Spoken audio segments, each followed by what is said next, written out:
The Worrywarts by Pamela Duncan Edwards, illustrated by Henry Cole. One warm Wednesday morning, the sun winked through Wombat's window and woke her up. What a wonderful day to wander the world, she thought. Wombat went to ask Weasel and Woodchuck whether they would go with her. "Where is the world?" asked Weasel. "Past the wishing well, down the pathway, and through the woods," answered Woodchuck, who was very well read. So they set to work wondering what to take with them.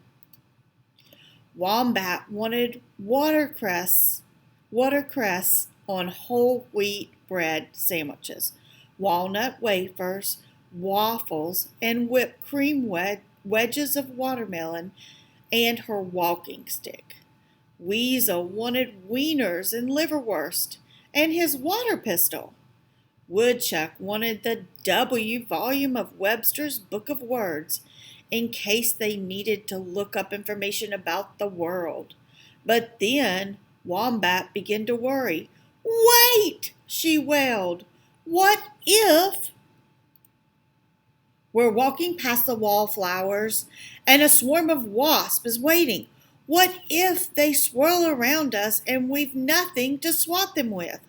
What if we're running away and we're not watching where we're going and suddenly we're wading up to our waist in water? What if a wave whooshes over us and a wallowing walrus swims up and swallows us? What then?" "If we're swimming," said Weasel, "I'll want to wear my water wings." "You're so wise, Weasel," cried Wombat. "We won't be worrywarts." But then Weasel began to worry. "Wait!" he wailed. "What if we're waltzing down the pathway when a wicked wolf comes winding his way towards us? What if we wave to him, but he won't wag his tail? What if we're running away when the weather worsens? What if a whirlwind blows in from the west and sweeps us away into the wilderness? What then?" "If it's going to be windy," said Woodchuck, "I'll want to wear my woolly underwear." "You're so wise, Woodchuck," cried Weasel. "We won't be worrywarts." But then Woodchuck began to worry. "Wait!" he wailed. "What if we're whistling while we walk through the woods and we wake up an owl? What if he gets worked up and he swoops down with the swish of his wings and whisks us away? What if the weight's too much for him and he begins to wobble?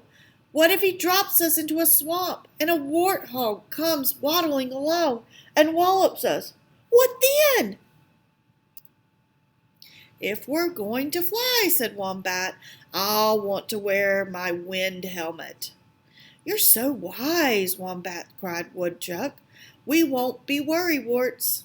Then, without wasting any more time, they wrapped the watercress on whole wheat bread sandwiches, the waffles with whipped cream, the walnut wafers, the wedges of watermelon, and the wieners and liverwurst in wax paper. Woodchuck put the W volume of the Webster's Book of Words into his wheelbarrow, and away they went to wander the world.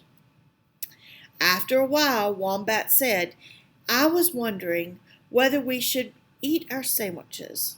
So they sat on the wall. They played with the wiggly worm, and they watched a spider weaving a web on the wisteria. But suddenly, "Watch out!" warned a woodpecker from a weeping willow tree. Something whooshed around Wombat's watercress on whole wheat bread sandwiches. "A wasp!" she cried swiftly. Wombat whacked the air with his walking stick and whizzed a wedge of watermelon into some weeds. "Wow!" whooped the wasp. "Watermelon mouth-watering," and the wasp went winging away. "Well done, Wombat," cried Weasel and Woodchuck. You were wonderful." "You're welcome," said Wombat, and they set off again to wander the world. But suddenly, "Watch out!" came a whisper from a rabbit warren. Someone came swaggering down the pathway toward them. "Whoops!" cried Weasel. A wicked wolf swiftly Weasel twirled his wieners and liverwurst into some wildflowers and whooshed his water pistol at the wolf. "Wieners and liverwurst!" cried the wolf, wiping his wet whiskers. "I'm wild about wieners and liverwurst." Away he went with his wagging tail. "Way to go!" cried Wombat and Woodchuck. "You were very wily, Weasel." "We weren't whips," agreed Weasel, and they set off again to wander the world. But suddenly, "Watch out!" warbled a wagtail. Woodchuck saw an eye twinkling behind a twig. "An owl!" he cried. Swiftly, Woodchuck whirled his W volume of Webster's Book of Words and at the owl, and whang! "Whoopee!" cried the owl. "Just what I wanted to help me win my word game." "You're so wise, Woodchuck," said Wombat and Weasel. "We've walked a long way," said Wombat. "I'm weak and weary," said Weasel. "I'm worn out," said Woodchuck. So they went back along the pathway. "When will we wander the world again?" wondered Wombat. "I wish we could go again next week," said Weasel. "Why not?" said Woodchuck. "But what if?"